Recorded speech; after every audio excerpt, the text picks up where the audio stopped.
Hello. Welcome to lucky episode number 9 of I'm Talking to Jew. Today we're talking about the oral law. Yep, otherwise known as the oral Torah. Yeah. It's a mouthful. Sounds very heavy. Not going to be a very heavy topic. No, I'm going to try to keep it content light. I mean, it'll have a lot of content, but I'll try to keep it away from technical terms and Hebrew expressions and stuff like that. Yeah, it's going to be easy breezy beautiful. Yeah, it's a very foundational episode, so I'm looking forward to it. Yeah. And then we've got a little enJEWpreneur as well. With a bit of a spin, I believe. Yeah, a little bit of a twist this week. Yeah. That one's fun. And then the third Jew-based pun, which I always forget the name of. Jewcabulary. Jewcabulary. Yeah. We've got a good one as well. Yeah. I really like today's Jewcabulary. I like it every week. Yeah, I was about to say, I say that every week, but this week's one is just, it's such a helpful word to know. Yeah. I think maybe we should start by saying welcome back, not to our listeners, but to my co-host Aaron, who has been away. Oh, yeah, you missed me. Yeah, I have missed you. Yeah. But you know who hasn't missed us? Who? Our listeners. Because we thought ahead. We planned ahead. It's true. We recorded 2 episodes. It's true. It's like nothing ever happened. I got some good feedback about the episodes. Yeah. I think people liked hearing us talk about Christianity and non-Jews not knowing very much about those topics. Just 2 people talking about nothing. Yeah, exactly. Yeah. Like, I often feel like a bit of an expert only because in this room, I know the most about the topic this podcast is based on. Yeah, exactly. Yeah, but when we were talking about Christmas and Christianity, I didn't really feel very clever, and I didn't really feel like either of us knew what we were talking about. I didn't feel like an expert either, and that's the one I was meant to know a little bit more about. Yeah. I mean, look, someone did come up to me and say that they didn't realize the connection or lack of connection between Jews and Christmas, like this sort of negative connection there. Yeah. So, look, people are learning things. I don't know if they're learning lots of things. I don't know if they're retaining things, but they're learning. They're learning something. Yeah. Are you learning something? I'm learning a little bit. Okay, good. I think before we jump into it, we've just gone past the old season of giving. You know, Christmas, all that good stuff. Yep. What would be so great, seeing as how we are giving so much away here, is if our listeners, our faithful listeners, maybe Cal's #1 fan from a couple weeks ago, just help us out by a little share, you know? Yeah, that's all we need. The podcast. Yeah, it doesn't cost anything. We only reach a certain amount of people, obviously, organically through Facebook and Twitter and SoundCloud and all of our various avenues. If you're enjoying the podcast, if you're learning about Judaism in the podcast, we would appreciate the share, even if that's not digitally. If you just want to tell someone, a friend of yours or a family member who you think might be interested in learning about Judaism in a friendly, slightly offensive way, direct them to this podcast. Yeah, that's what we're here for. Bring them along. Yeah. The more the merrier is what I say. Yeah, I've been asked whether it's a podcast for Jews or non-Jews, and it's a bit of both, because as a Jew, no matter what your religious level, you can learn a lot. Yeah. Because believe it or not, even though it might not sound like it, I do put a bit of research before each episode. You've been to like Israel. Yeah, exactly. Studied. I can read Hebrew to a moderate level. It's a podcast for Jews and non-Jews. By a Jew and a non-Jew. It's a podcast for everyone. Exactly. Yeah. So, and if you have a friend, I don't know, a uni friend, a workmate, or just someone that you play soccer with. Your rabbi. Well, let him know. A rabbi's a bad example of what I was going to say. Because I was going to say someone who wants to learn more about Judaism and doesn't know very much. Well, I really stepped on your toes there. Yeah, a little bit. But that's okay. That's what we do here. Maybe if you're planning on becoming a rabbi. This is a good first step. Yeah. Yeah. We're not really rabbinically accredited. That's all right. I'll accredit us. Yeah, I will also. Yeah, seeing as I've already knighted you basically as like an honorary Jew. Yeah. I think I'm bestowing myself with powers that I should not. So yeah, I'm still not sure how the wider Jewish community feels about that. Your knighting ability. I've had a complaint about it. Yeah. I took it as tongue-in-cheek, but it might not have been so tongue-in-cheek. Yeah. You did say one of your friends was saying he wasn't sure about you just letting me into your secret club. Yeah, same guy. Yeah, Jake, if you're listening, we heard your complaints loud and clear. We've just ignored them completely. Yeah. Who are you, Jake? Jake's going to be pretty stoked about that. No one gets a name drop on this podcast. Well, we've come up with a lot of like pseudonyms and stuff for people and nicknames. Yeah. Yeah. All right. He won't mind. All right. Should we dive into it? Let's get into the oral law. Oral. Oral? O-R-A-L. Oral. Oral. Like verbal. Yep. Like the verbal, the oral law. It's known as the oral law, the oral Torah, because I'm going to blow your mind. Blow. Actually, yeah. I've made a repeat mistake of continually raising expectations and then telling you like a joke that's not as funny to you because maybe you're not Jewish. Yeah. Or keep telling you I'm going to blow your mind with Jewish facts. This time I'm ready for it. I'm ready to laugh. Okay. It's not a joke. Yeah. Don't laugh when I tell you this. You know how we've spoken about the Torah, right? The Torah's come up in pretty much every single episode. Yeah, it's a recurring theme. Yeah, it's a recurring theme. It's a big topic. There's actually 2 Torahs. Very interesting. There's the written Torah, which is the Torah that we've spoken about. Yeah, and then like the audiobook version. Sort of. Narrated by Morgan Freeman. Sort of. Yeah. There's the oral Torah, which is the verbally transmitted Torah. Seems like a very large game of Chinese whispers if this is just being passed on verbally. Yeah, not a bad point. Yeah. Not a bad point. This is going to get very confusing. It's not going to get that confusing. I'm going to explain to you. Okay. I'm going to start off a little bit differently to usual. I'm going to talk about a guy. I don't know if you've heard of him. His name is AJ Jacobs. I don't know what A stands for. I don't know what J stands for. Jacobs just stands for Jacobs. No AJ Jacobs? AJ Jacobs. JJ Abrams, on the other hand. JJ Abrams. Big fan. I miss him. Little lens flares. I miss him. Yeah, JJ, if you're out there. I don't want to bring up Star Wars like again because we did cover it a lot in the topic. Yeah. But we both had interesting reactions and we both missed JJ Abrams. Yeah. Yeah. Anyway. I'm a JJ Abrams fan. Didn't like that Star Wars. But I don't think he was that involved in this one. No, I don't think so. The newest one, no. I don't think so. Anyway, JJ Abrams, we like. JJ. AJ Jacobs, yeah, we also like. Who is AJ Jacobs? He is actually, I think he's American. He's a journalist. I've heard him, he's given like a TED talk. And I've also heard him on actually Sam Harris's, who's a philosopher, podcaster. He has a podcast called Waking Up, and he interviews a bunch of people about politics and religion and all sorts of things. And he actually was talking to this journalist, because this journalist, AJ Jacobs, he does like long form journalism. Like he'll do crazy things like eat completely healthy according to as many health fads as he can find for 2 years. Whoa. And then he'll like document and like a Super Size Me type thing. Yeah, exactly. Okay. But I think he's in print. I don't think he does visual documentaries. I don't know. However he puts it out. Yeah. So he did, this is a couple of years ago already, he lived 1 whole year completely according to the Bible. Wow. Yeah. The Jewish Bible or? So, good point. He spoke mainly that it was Old Testament with a little bit of New Testament thrown in. Okay. I'm pretty sure he did like an English version, so he wouldn't have had the original Hebrew. But in his living biblically, and he tried to keep every single commandment. There's some hectic stuff in the Old Testament. Exactly. Yeah. Yeah. And you know how many commandments there are? 623? No, 613. 13. There we go. 613. Yeah, good. 613. So he comments about his experience trying to live completely according to the Bible, like literally according to the Bible. And he's like, there were things that were really difficult for him. So, for example, one of the things he said is, in the Torah, it says that you have to stone adulterers to death. Yeah, that's what was coming into my mind. Was it really? Like, what is going to happen with all this stoning stuff? Yeah, okay. So he wanted to, like, for the sake of his journalism, make sure he did everything that he could. So I don't know how, but I think he, like, found, like, the smallest, lightest, smoothest pebble and, like, tried to, I don't know how he found an adulterer, but I think he tried to just, like, throw it at someone. Yeah. Yeah. Which arguably is an even crueler way to do it. Yeah, I don't think she liked it. Death by a pebble is going to take forever. I don't think he killed the person. Well, and then he didn't follow the rules, did he? If they're going to be stoned to death. I don't know if it literally says you have to stone them to death, or it just says you have to stone them, and that's implied death. The same way, like, if I said, I'm not going to say I'm going to behead you to death. Yeah. You just behead someone. Okay.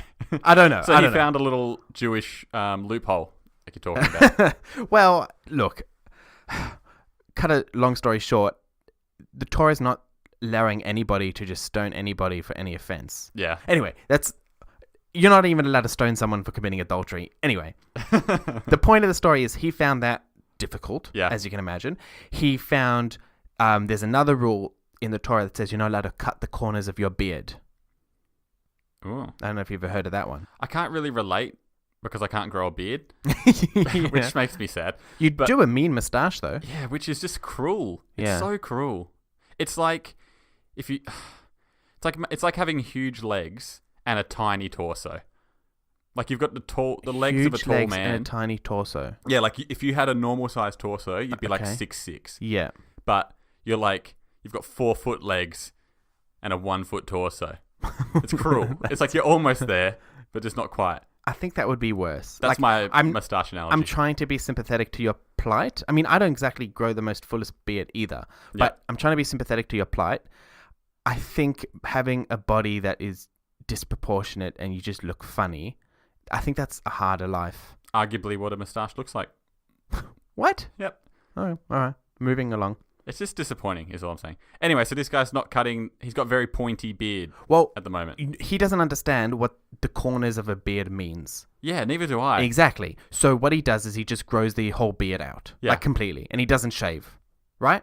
That's good. That's what I would have done. Exactly. Where's so he finds what is the corner of a beard? Oh, okay. Well, we can talk about that later. Okay. The other thing that he mentions is there's also a law that you're not allowed to cook a kid, as in like a goat kid, not a human kid. I mean, you're definitely not allowed to cook a human kid. Yeah, but I didn't think that one needed to be written down. This law is referring to like a goat kid. You're not allowed to cook a kid in its mother's milk. Okay. Right? And that's cruel. Yeah, exactly. I like that one's in there. Exactly. So make the mama goat watch as well. So he obviously was like, well, what are the chances that I'm going to find like meat from a kid and cook it in milk? Yeah, so he was like, well, that doesn't make sense to me. All of these examples and A.J. Jacobs' entire experience of living biblically highlights why the oral Torah exists. Lay it on me. Because the written Torah that we have needs an oral Torah to explain what the corners of a beard are, what it means to keep the Sabbath, why you can't just go around stoning adulterers. Okay. Right? So this is kind of like a reader's guide for the Torah. It's a listener's guide because it's the oral Torah. There you go. Yeah, there you go. What was the other book we were going to... what's that other book that's about like rabbis writing their thoughts about the Torah? Oh, so that is the oral Torah. We're going to get to that. That's what am I thinking about? Starts with a T, maybe? The Talmud. The Talmud. Talmud. Good. Okay. All right, you're on the ball. Yeah. So, the written Torah, which is basically a collection of stories and lots of laws as well, it's... I don't know how to say it. It's probably like a bit esoteric. It's a bit hard to understand. Yeah. Because it's brief, right? So you have even something that's like, thou shalt keep the Sabbath. Yeah. Well, what does that mean? What does that really mean? What does that mean to keep the Sabbath? Yeah. There are just lists and lists of examples. So, you've experienced with me, we're often at work and someone will bring something in, like chocolates or something, and ask me if it's kosher. And I'll say, it's not kosher. Yeah. And they'll ask me why. And I'll be like, well, I don't necessarily know exactly in this specific example, but it's not given the stamp of the seal of approval. So how do we get from the Torah, which actually doesn't say anything about this specific chocolate, to me not being able to eat something that's produced in like a Cadbury factory? Yeah. That's where the oral Torah comes in. You can eat Cadbury chocolate, right? Yeah, I can. Yeah. But not all Cadbury chocolate. Okay. I mean, most. Cadbury is so good. Yeah. But, I mean, that's kind of relative to your chocolate eating experience as well, Well, how does it rate according to someone who eats non-Jewish chocolate? It's a pretty standard chocolate, Cadbury. So what's good? Like Lindt. Lint's kosher. I love Lindt. Out of control. Yeah, Lindt is out of control. Like Swedish chocolate and all that stuff. Belgian chocolate, all that stuff's good. Swedish or Swiss? Oh, did I say Swiss? Sorry. Swiss, I'm sure Swedish chocolate is delicious too. No, I'm sure it tastes terrible. Getting sidetracked, but I'm just telling you, Cadbury's a bit of a baseline chocolate for me. Interesting. Yeah. I don't know. There's something about just a plain, good old dairy milk Cadbury chocolate. I just love it. Anyway, it's kosher. Thank God for that. So, the oral Torah, according to Orthodox tradition, it's handed over with the written Torah. So you know how Moses goes up the mountain? I'm going to give you the recap of the written Torah anyway. Yeah. Moses goes up the mountain. He communes with God. God gives him the written Torah. Or more likely, he dictates the written Torah to Moses. Moses writes it down. He brings it down with an oral Torah, an oral tradition that he uses to explain the written Torah. Okay, is this like, does God give him a Zune or something like that? What is this oral Torah on? What kind of MP3 player is this? It's all in his memory. All of it. Now that sounds crazy. Well, it sounds crazy, but also remember that especially in these days, every nation had an oral tradition. Yeah. I mean, they all did. I mean, paper or papyrus, whatever they wrote on, was so expensive. You had to a scribe had to write every single book. There were no books, no printing presses. This was way before any of that. Every tradition, all of them started with an intense oral tradition. So it's not so odd. Okay. And how long did this take Hashem to teach Moses? So he was up there for 40 days, 40 nights. Okay, fair enough. Yeah. Yeah, it's still a bit of a crash course. Yeah, it is. Not a lot of time. Absolutely. I wish you gave him a zune, though. It'd be way cooler. You've got an obsession with zunes. Yeah. I just like the idea of just like Moses coming down of a zune and everyone else is like, we have iPods. What are you talking about? Yeah, that's what their reaction would have been like. Can I just say something that really irritates me? Sure. So you know when iPads came out? Okay. Yeah. Roughly. Yeah. So the tablets that Moses brought down, you know, the ones that have the 10 Commandments written on them? Mm-hmm. Are you trying to say Apple stole that idea from... No, but I'm saying that every single middle-aged Jew who thought that they were hilarious and full of good puns made a joke about him bringing down 2 iPads because of the tablets and the tablet connection. And that really irritates me. Just because it's a bad joke? It's a bad joke, but it also, like, everyone repeated it like 1,000,000 times. Yeah. Like, it's not that funny. I mean, like, look, we did just have the new year. Yeah. And I probably said, see you next year to like 20 people. You're one of them. Yeah. Oh, God. Because I just think it's funny. Did you do that thing like where, I don't know, you take a sip of water at like 5 minutes to midnight and it's like, oh, I'm not going to drink another drop for the rest of the year? Well, I was passed out in my bed at about 11:30, so I didn't have any. Oh, God. Yeah, I really let myself down this year. Yeah. Yeah, wasn't good. Anyway. Okay. So, where were we? I've lost track. He came down with the oral Torah. Oral Torah. He teaches that oral Torah which explains the written Torah. Yeah. And for hundreds of years, that's all that's necessary because not everybody has access to a written Torah, but everybody's learning the oral Torah by oral transmission. That's just how it works, right? Has it ever been like recorded? Yes. Because surely it just gets lost in translation all the time. Exactly. So that's exactly where we get up to. In around 200 CE or AD, according to Christian counting. Yeah. Same counting, different names. Anyway, about 1800 years ago, there's a rabbi called Judah Hanasi, or Judah the Prince. And he wasn't like a prince in a monarchy. Yeah. It's more just like it was like a the title. singer. Yeah, exactly. Like the prince. Anyway, he is a big rabbi dude. Before one of the first, people, I suppose you can call them modern rabbis. No, probably not. He was old school. Yeah, he was old school. This is after the Second Temple's destroyed and the Jews are kicked out of the land of Israel and everything's going downhill. There's no foreseeable future for them in the land of Israel, as it were. They have no hope in rebuilding the temple and Judaism in its form is lost. Is this the Greeks? Or is This was the Romans. Babylonians? Romans. Oh, it's Romans. Yeah, the bloody Romans. Yeah. They're almost worse than those filthy Greeks. Yeah, they would have been. Yeah. I mean, it's hard to really qualify these things, but I think in their sort of long-term effect, considering that we're still basically in the exile from the Romans, it's pretty bad 2,000 years on. Anyway, so this Rabbi Judah, Rabbi Yehuda, he thinks because Jewish people are in such dire straits, he's got to write it down because otherwise it's going to get lost for exactly that reason. Yeah. So he spends some time compiling a compendium of all different rabbi statements on the oral Torah and sort of just opinions about different things. He basically compiles the oral Torah in written form. Over the next couple hundred years, lots of rabbis then take this written oral Torah, which is an oxymoron, now they take the written oral Torah and they talk about it, discuss it, argue about it, expand upon it, and that forms the Talmud. Beautiful. Make sense? Yeah. Cool. It's just a different form of the same thing. That's what you're trying to say. Well, it's a written form of the oral Torah. And people have recorded this into audio. What do you mean? The oral Torah. Yeah. Have they voiced it and you could download it? Maybe put it on my Zune? It's not the type of thing that you would just listen to. It's like it's written in... Yeah, but if I was reading the Torah, and I was like, I don't understand this bit. I could go to my oral Torah recording and be like, where's this bit? And it would explain it. Yeah, you could. It'd probably be easier to access it in book form. Have I just stumbled onto a really good idea? Maybe not. Because the thing is, the way it's written down, it's like a mix-up of all different rabbis' opinions, and it goes on tangents, and it's written in a very brief note form in a mixture of Hebrew and Aramaic, because those are the languages they spoke at the time. Yeah. It's quite difficult to read. You have to train and acquire a lot of skills to actually even understand the basics of it. And then over the past 2,000 years, rabbi after rabbi after rabbi have written books on the Talmud.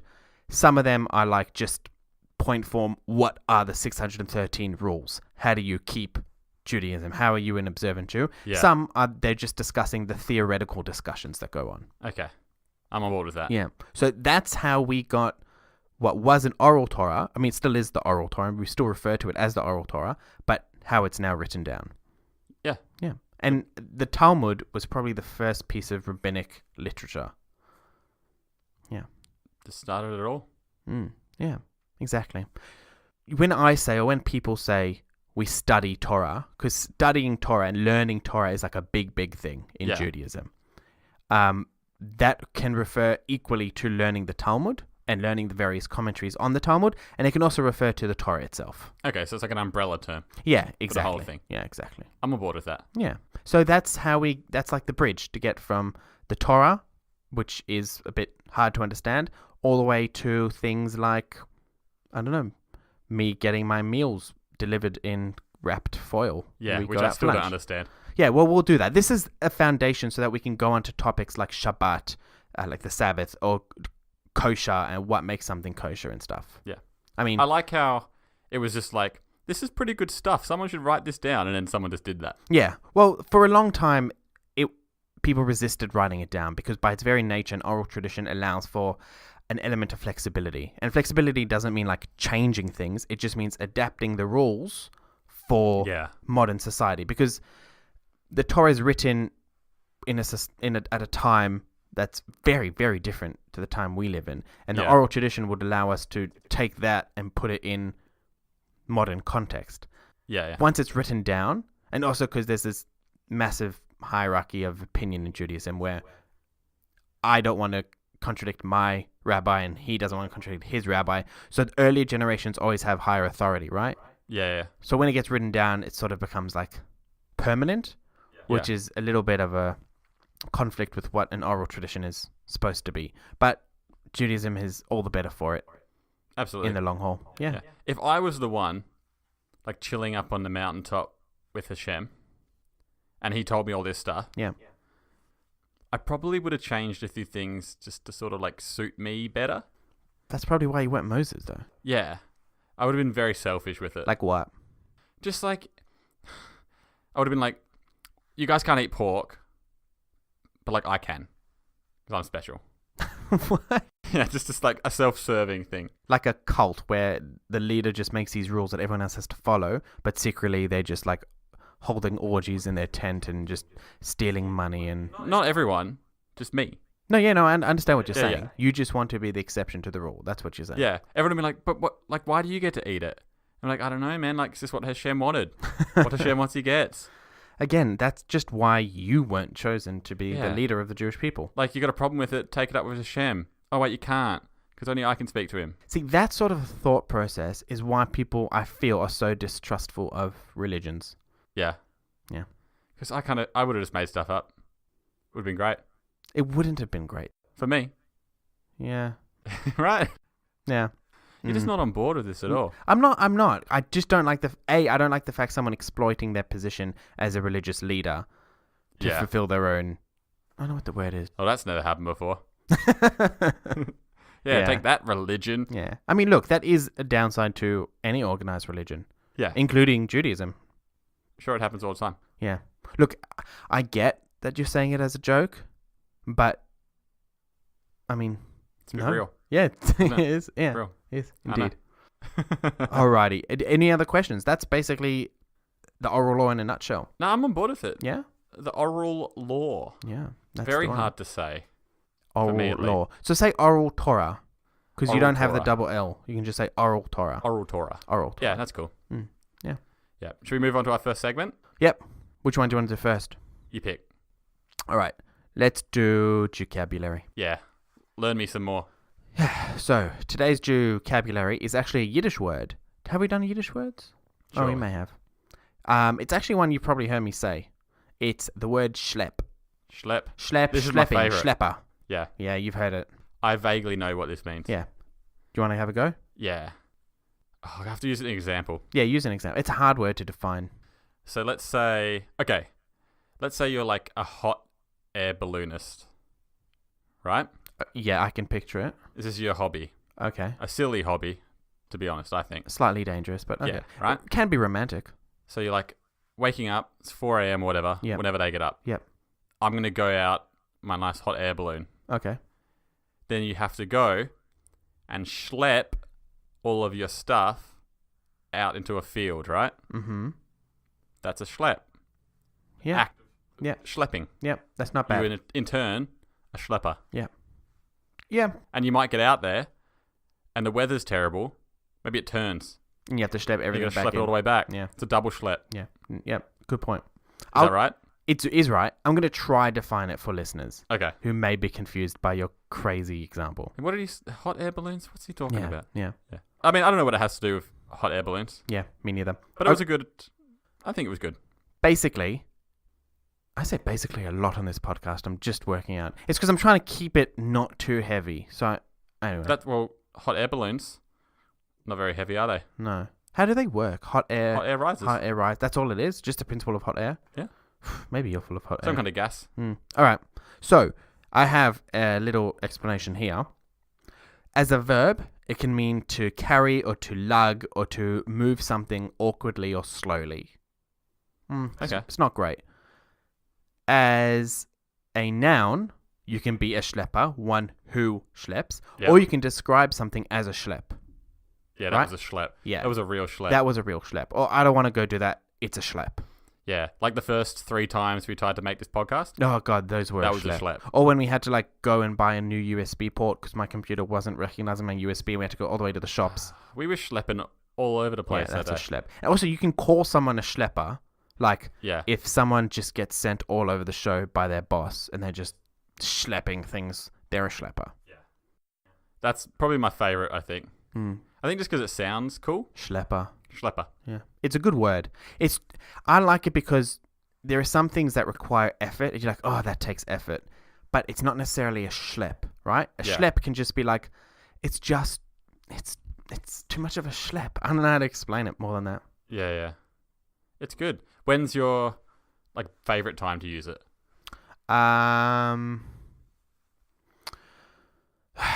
Probably, and this is probably embarrassing, but it's probably something when I don't know, my wife will say, oh, go to this specific vegetable store because the veggies are better there. And I'm like, yeah, they are better there, but it's Is such it really a schlep. is it worth the money? Yeah. It's Yeah. such a schlep. Yeah. Because it's further than the other one. And further could literally be an extra 2 minutes drive, but it's just such a schlep. Is this you just trying to tell your wife you don't want to do that anymore? Yeah, basically. But if you use Yiddish, it doesn't sound quite as mean. Yeah.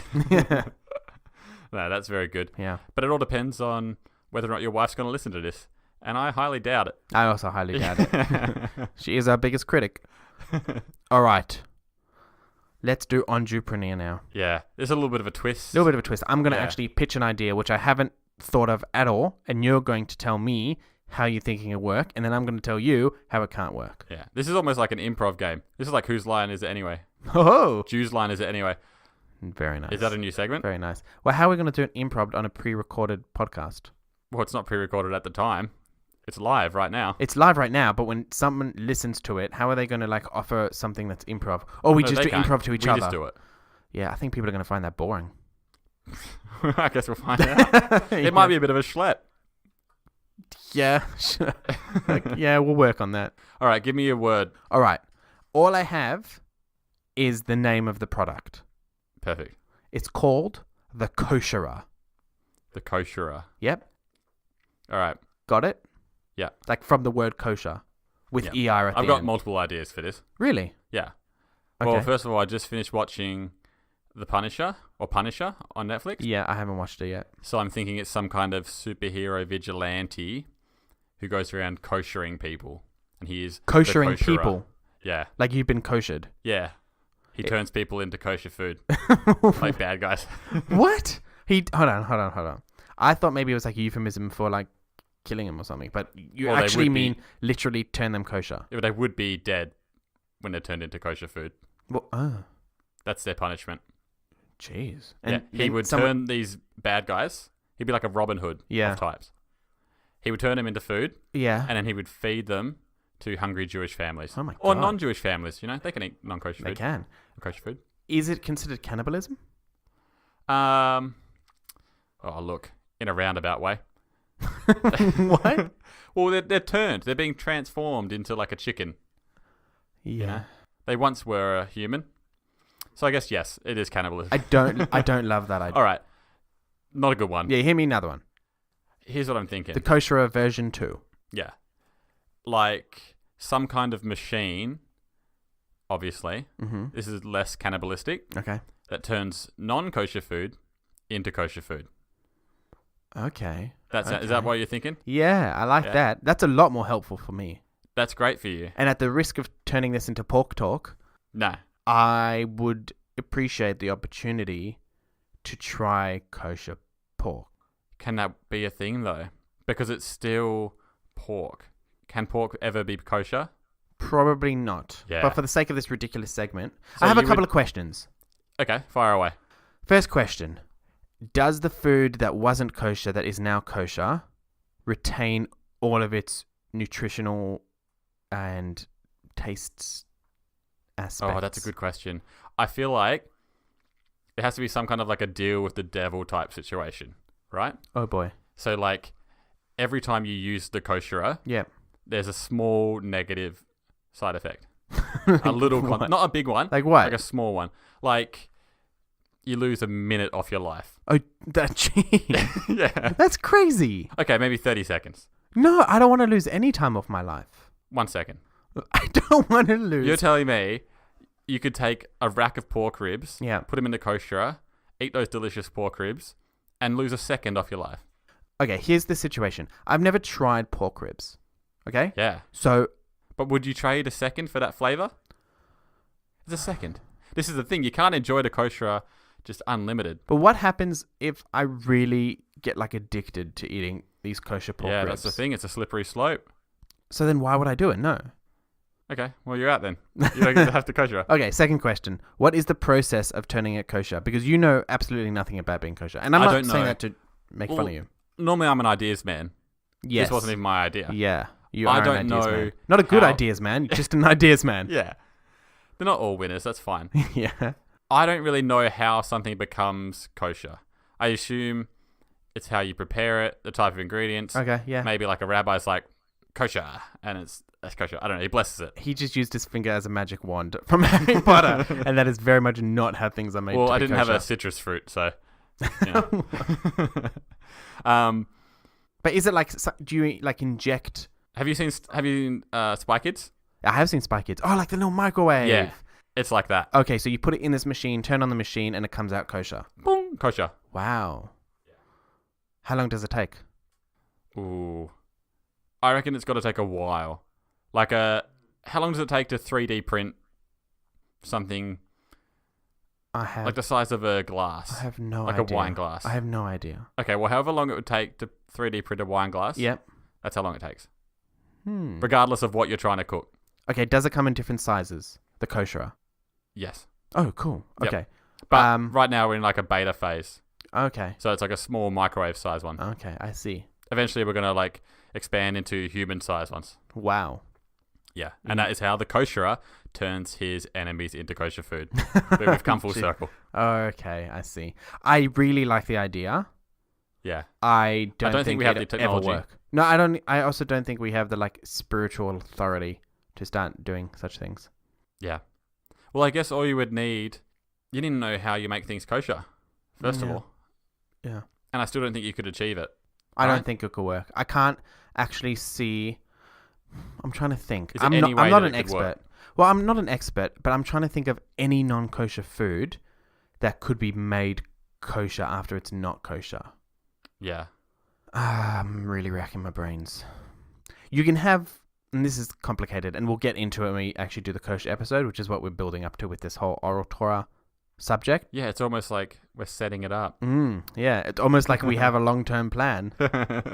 You can make like a non-kosher dish that's been used with non-kosher food into a kosher dish.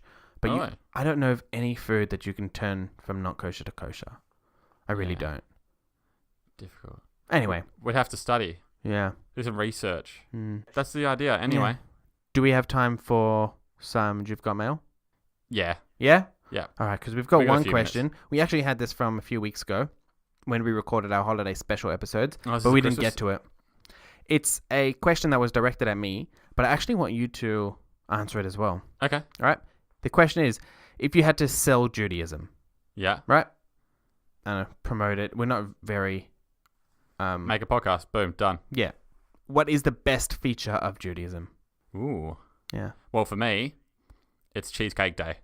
the the festival of Shavuot. Yeah, hands down.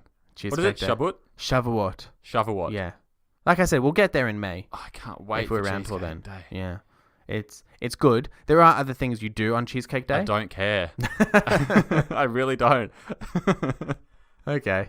All right. I just want cream cheese and sugar in a pie. Yeah, but you're trying to sell Judaism, all right? So it's coming with all the other kosher baggage.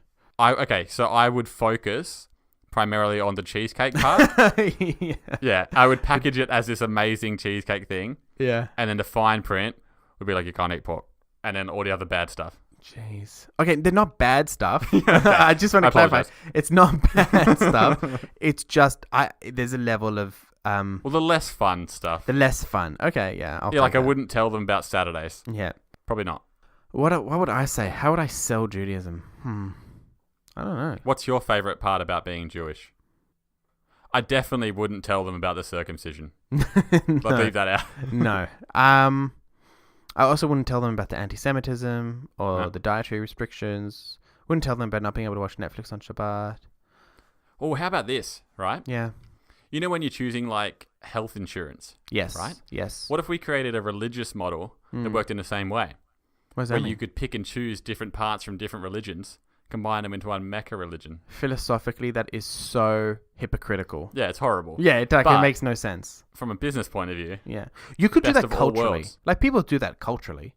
Yeah. I mean, we spoke about this a few weeks ago when we were talking about, like, a Jew who's married a non-Jew and they celebrate Hanukkah and Christmas. Yeah. You know what I mean? They're just taking... Because to them, there's no, like, theological or religious component to it. They're just taking the customs or the traditions that they like from all the different places. Yeah. Which we do. I mean, we do that anyway. I mean, people who celebrate Halloween are borrowing, a festival from various pagan religions that Yeah. they're not ascribing any sort of religious value to.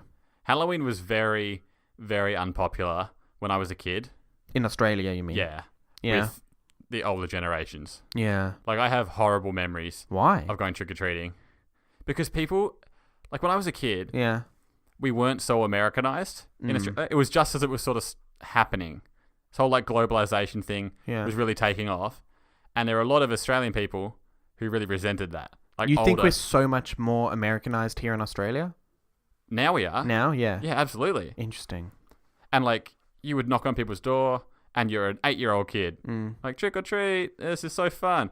And people would, like, see ya and slam the door. You're joking. No. To an 8-year-old kid? Yeah. People are ruthless. Oh my God. Yeah, there was a very anti-American feel. Yeah. Like you had to distinguish yourselves away from... Well, this was like, we're Australian and, like, we don't celebrate that. Jeez. I mean, you're just handing candy out to kids. Like, I mean, what's... Yeah, some people were lovely. It's so nice. Some people were cool. Yeah. Some people not so much. So odd. Anyway, I haven't actually answered the question. Yeah. God, how would I sell Judaism? If I had to sell Judaism, I'd probably sell the emphasis on, like, family. Like, things like the Shabbat. I get time to spend with family every week. Yeah. Or I get 24 hours to, like, disconnect from the world, don't answer my phone or anything like that. I think those values, I've never really given a lot of thought to what it would be like not to have that sort of stuff. Yeah. But I think, yeah, probably that emphasis. I could get on board with that. Yeah, it's nice. I should do that, I think. I think Like you a- should.